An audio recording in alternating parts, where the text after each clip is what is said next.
Thank you, Jay. Just listening to Scott's story and your story, what the tax credit changes alone have done to traumatize your children on a go forward. Haven't heard a lot said about that, but it's a big deal. I get to close out the night, so I suppose it's my responsibility to thank the Springtide Collective for putting this on.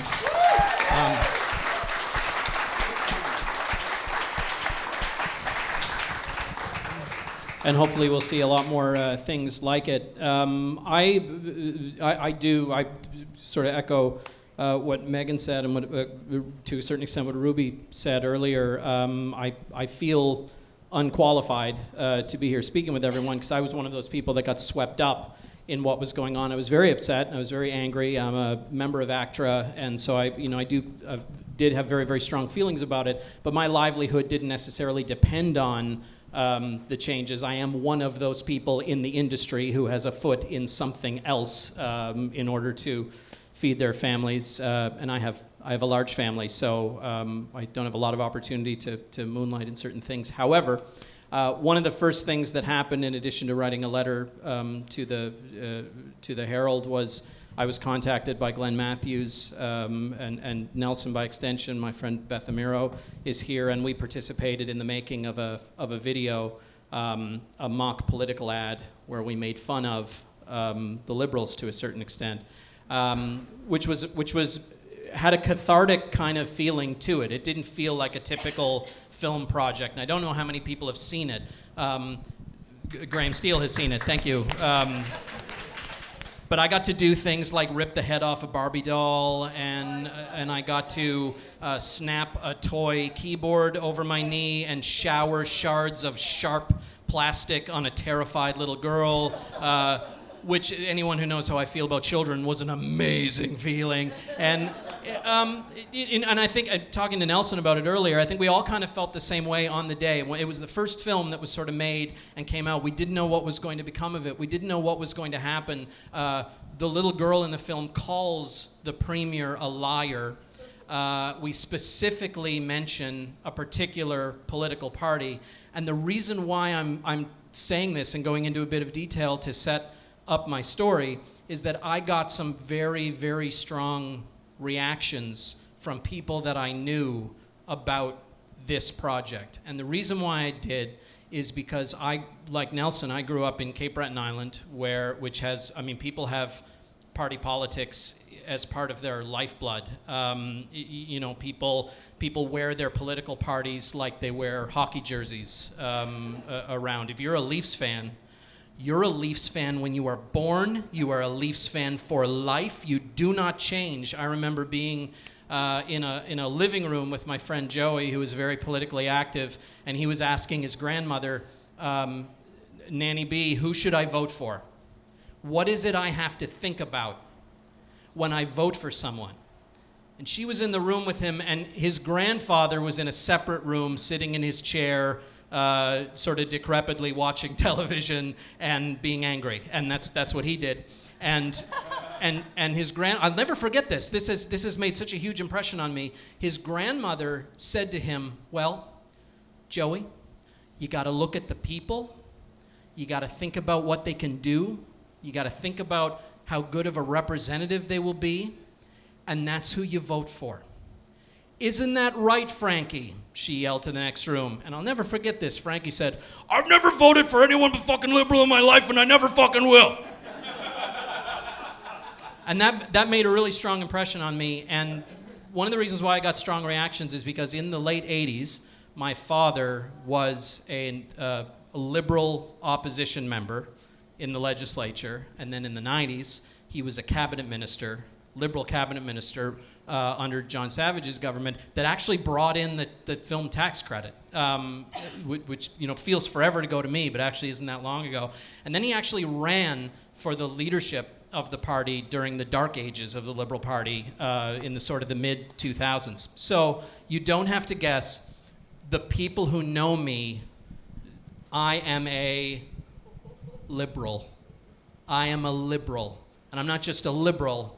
I'm a big liberal. I'm one of those big liberals. You're a big Tory. You're a big NDP member. You're dyed in the wool. You're liberal forever. And the reactions that I got out of people when that video went live and people saw it. My dad saw it. He loved it. He sent it to people. I don't know if it was that he felt strongly about the issue. I think that he did. It could have been just being proud of me, and I will take it. I'll take it. But I had to write down some of the things. I lost track of the things that people wrote to me. I have never been politically active. I disliked party politics growing up. I've never been really, really involved. But I've, of course, been dragged along to a lot of things. I had a photo taken of me as an 11-year-old boy at a political event that was the same photo used for 14 years in Frank magazine. I almost sued them a couple of times. I was so maddening. So you just get labeled. You get labeled in this province. You get labeled in rural Nova Scotia. And the things people wrote to me, I wrote them down. I'll start with the red team. So people on the red team wearing the red jerseys, aren't you a liberal? That's what people wrote. Not questions about the issue, not questions about the change, not questions about the film tax credit. Aren't you a liberal? They're doing the best they can. You, of all people, should understand this. I had a number of comments in that vein. Does your father know about this? I think that one was from my grandmother. I had people that I've known for a long time who are on the blue team. People on the blue team chimed in. Attaboy, blue looks real good on you. Right? Because obviously I wasn't on the red team anymore, right? I can't be on the red team. You can't be on the red team once you speak out. I had a lot of people who chimed in on that front. You probably won't get invited to the Liberal Christmas party this year. I've never been to one. And I don't want to go. I don't want to go. I never wanted to go. They're the most boring things in the world. And then, I got to say, with all due respect to our friends, and I was being in the arts community, I have more friends who are on the orange team than any other friends that I have. And I probably relate most closely to that team. But here are some comments I got from friends of mine on the orange team. I always knew you were actually one of us.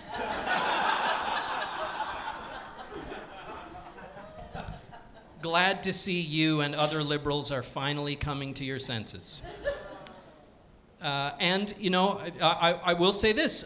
When the letter that I wrote that was published in the Chronicle Herald, when it was read aloud in the legislature, and a lot of us wrote things that were read aloud in the legislature, things that were cited to us, when the members stood up and read part of that letter aloud, and he's a wonderful representative, he's a great member of our legislative assembly, and I read this. This was sent to me. It was said, this is from a constituent in Dartmouth who I believe actually gave counsel to one of the Liberal candidates in the last election. I don't know how that made its way through the information chain to that bit of the speech, but it's not true. It's not true. I actually wasn't involved at all in the last provincial campaign. I had nothing to do with it. I was mystified how my family history as a liberal somehow got transformed into something that was, in my view, not that I didn't appreciate it, but was used to make a political point, to make a political statement. And the takeaway for me is this. When I was a kid and I was growing up, I had a very early exposure to party politics, and I thought that it was like professional wrestling. I remember going to the legislature as a little boy and standing in the gallery and hearing my father and Alexa McDonough scream at each other.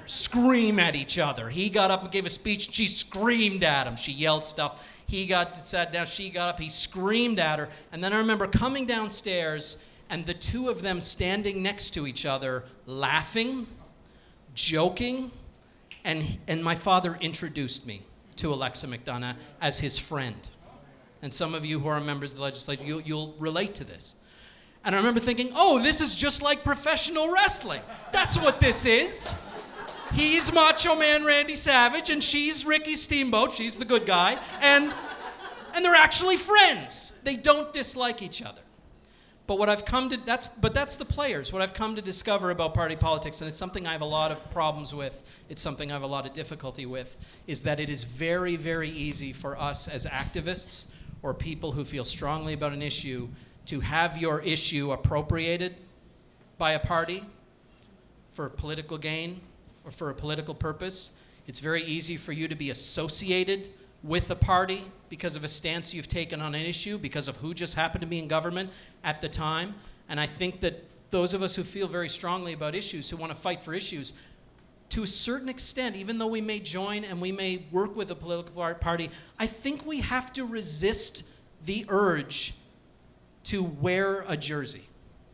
I think we do. I think we have to resist that urge. We may work, we may care, we may vote for it. I've voted for every party in my time, but I resist the urge to wear a jersey because I resist being associated with it. I think we should be rooting for every single government, regardless of what color jersey they're wearing. And it's bothered me that there have been people who have seemed to have been somewhat giddy.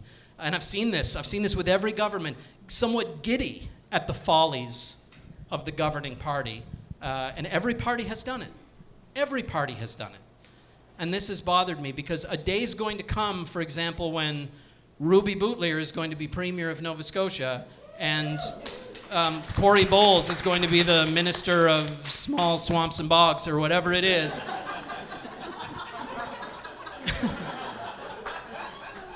And we're going to want everybody to be rooting for them to succeed, regardless of what color their shirt is. We're going to want that, and we're going to need that, and Nova Scotia needs that if it's going to move forward. We can't be one step forward, 5 steps back every time the government rolls over. That's going to kill us. That's going to kill us. Woo! So vote Marxist-Leninist in the next election. I'm running for leader. No, I'm just kidding. Thank you very much.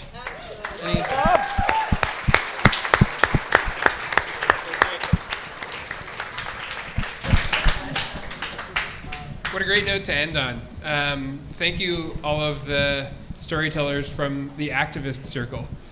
I'm going to tell a quick story. I wasn't going to, but so we started Springtide about 3 years ago. And initially, I ran a group called Students. It was now called Students Nova Scotia. It used to be called something much longer. And my legacy is that we changed the name to something short. And we often got pinpointed as associated with a particular party. At one point in my role in that position, running that organization, I decided to run for the board of Credit Union Atlantic. Partly because I was frustrated that somebody was running for public office under the banner of that organization. And then a few years later, when Springtide first published something, a report on youth political opinion, one of the CBC comments said, "Oh, that's just that Jamie Bailey plant trying to get his way." And then we started to build a board for Springtide, and a lot of the people that were on it ended up being associated with the Liberal Party. So a recent event we held featuring Graham Steele and Howard Epstein, people came up to us at the event and said, "I always thought you guys were a Liberal Front group." And then after we held the event, of course, people said, "So you're NDP? You know, you're hosting this event with Graham and Howard?" And really, what we're interested in doing is hosting events that broaden people's understanding of what politics is in Nova Scotia, broaden the understanding of what political opinion and diversity of political opinion looks like in Nova Scotia. And we're doing this event, and it always takes a little bit of political capital to say we're going to do an event with people from the filmmaking industry or an event with people from the NDP. But really what we're interested in doing is holding discussions that help people develop a further understanding of why people get politically engaged. One of the things that I found interesting tonight was that every story seemed to, at some point, sort of tug at the heartstrings, and there was a moment where, there was a lot of laughs, but there was also a lot of sort of moments where, I got goosebumps. And it's easy to look at budget documents and easy to look at other pieces of legislation that come out as law or words or numbers. But it's hard to listen to these stories and not think of budget documents as values documents, as statements of principles, because that's ultimately what they are. It's our public money, it's our public service that those instruments are in place for, and it's by raising awareness, like people in the film industry have done, to the impact that decisions in those documents have on our lives. I think that's what's going to get people more engaged. I got frustrated a lot when we were starting Springtide that more people didn't understand why process was so important. Process isn't important. I believe that now. Issues are important. The issues, like the ones we're talking about tonight, are important. Environmental issues are important, as well as social issues. Process is important because it's the only way we've figured out yet to deal with all of those other important issues. And that's why a lot of our energy at Springtide is dedicated to improving process, but it's not in the service of process because we're process geeks and process nerds and we love process. It's in the service of issues like these ones that deserve a fair hearing in Nova Scotia and deserve a fair say.